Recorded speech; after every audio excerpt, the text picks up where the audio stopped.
Back home and turning to business news, and the second of a two-part interview with the Executive Director of the Taub Center for Social Policy Research, Professor Dan Ben-David, who just issued his annual Economic State of the Nation report. Ben-David told IBA's Leah Zinder what steps he believes should be taken to propel Israel into long-term economic growth. The problem is that what's happened is that we give everybody, and we've given a lot of money. Welfare payments per capita have increased fivefold over the past 40 years.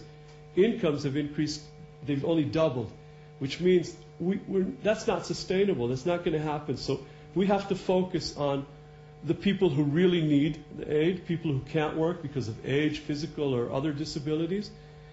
And the others, we have to start giving them limited amounts for limited periods, but we also have to give them the skills and education to work in a modern economy. Not only that, but we also have to have a physical infrastructure to help out.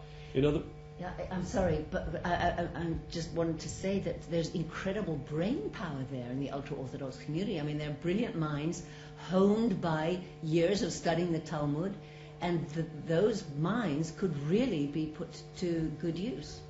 In fact, that's one of the reasons why I'm an optimist, actually, because when you think about it, we have a lot of things going for us that could go really bad, but they could also go really well. Europe, in particular, is aging. The populations there are growing very old. We're young, we're vibrant, and in the future world where you have these two huge countries, China and India, competing for what are basically unskilled or low-skilled work, the only hope we have is to invent things and to produce things that no one else has.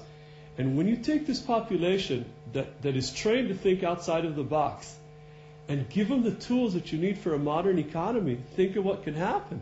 Now, in general, part of the DNA in Israel is to think outside of the box and to view laws and rules, which is a bad thing, as, general, well, we should try to live along these lines.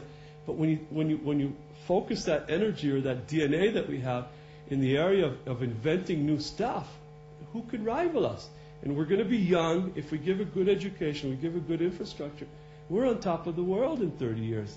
But if we don't, we're goners. And it's not something that's going to happen out of itself. We need today to get our act together. We need our politicians, our leaders, to start working together. If we said that in 30 years the state school system is going to be only 14% of all of the primary school kids, think about it. All of our leadership today, and since the country was born, came from this group. Okay, and what are they arguing about? Today, what kind of issues are the main issues, and what are the important issues that they should be dealing with to save the country?